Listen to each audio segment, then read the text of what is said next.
આલોકકુમાર પાંડેની અધ્યક્ષતામાં આગામી સમયમાં વરસાદથી પ્રભાવિત જિલ્લાઓ અંગે માહિતી આપવા પત્રકાર પરિષદ યોજાઈ।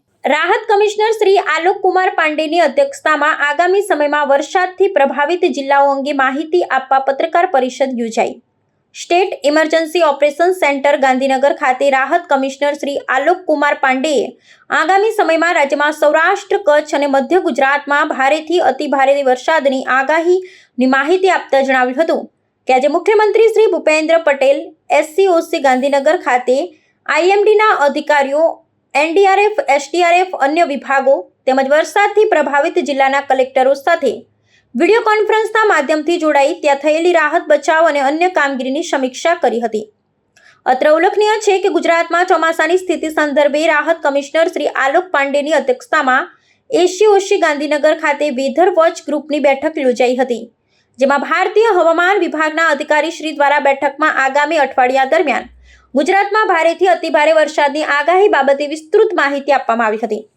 રાજ્યમાં ભારે વરસાદની સ્થિતિને ધ્યાને રાખી આગાહી વાળા જિલ્લાઓમાં પશુપાલન, ઉર્જા, કૃષિ, સીડબ્લ્યુસી, માર્ગ અને મકાન, આરોગ્ય અને પરિવાર કલ્યાણ, પંચાયત, જીએમબી, શહેરી વિકાસ વિભાગ, સિંચાઈ, સરદાર સરોવર નિગમ, એનડીઆરએફ અને એસડીઆરએફ વગેરે વિભાગના અધિકારીશ્રીઓને પણ તકેદારીના પગલાં લેવા સૂચિત કરાયા હતા। આજે માનનીય મુખ્યમંત્રીશ્રીના દિશાનિર્દેશમાં એસસીઓસી ખાતે એક મહત્વપૂર્ણ બેઠક થઈ, જેમાં તમામ અફેક્ટેડ જિલ્લા કલેક્ટર સાથે એક વિડીયો કોન્ફરન્સ યોજવામાં આવી છે। એમાં 25 ડિસ્ટ્રિક્ટ કલેક્ટર્સ અમારી સાથે કનેક્ટ હતા। સાથે સાથે એનડીઆરએફ, આઈએમડી અને અમુક કેન્દ્ર સરકારની એજન્સીઝ જે છે એ બી અમારી સાથે સામેલ હતી।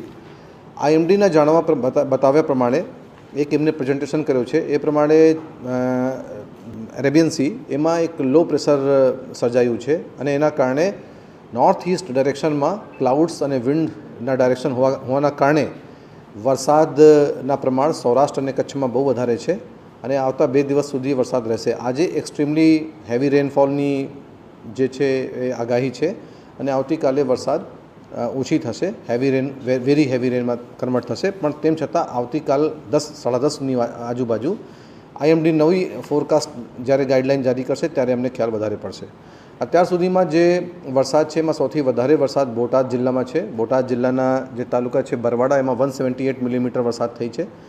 સાથે સાથે સેકન્ડ નંબરમાં સાયલા તાલુકા સુરેન્દ્રનગર છે, જ્યાં 160 મિલીમીટર વરસાદ છે સવારે 6 વાગ્યાથી અત્યારે સાંજે 6 વાગ્યા સુધી।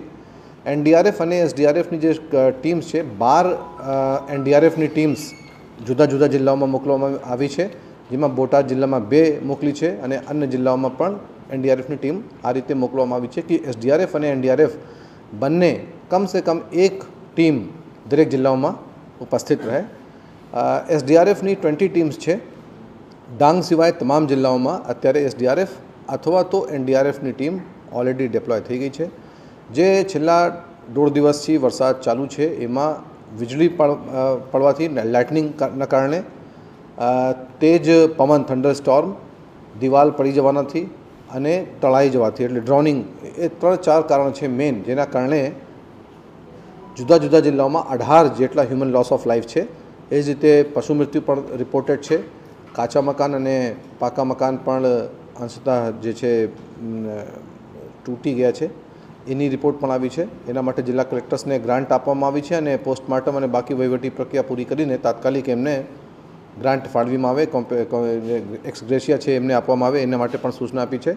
માનનીય મુખ્યમંત્રીશ્રીએ કીધું છે કે એરફોર્સ, કોસ્ટગાર્ડ અને બાકી બીજી તમામ એજન્સીઓ સાથે સંપર્કમાં રહીને આપણે હ્યુમન લોસ ઓફ લાઈફ ના થાય, ઓછામાં ઓછા સંપત્તિને નુકસાન થાય એવી સૂચના પણ આપી છે। તમામ જિલ્લા કલેક્ટર્સ અત્યારે જે તે જિલ્લામાં યોગ્ય સાવચેતીના પગલાં લઈ રહ્યા છે।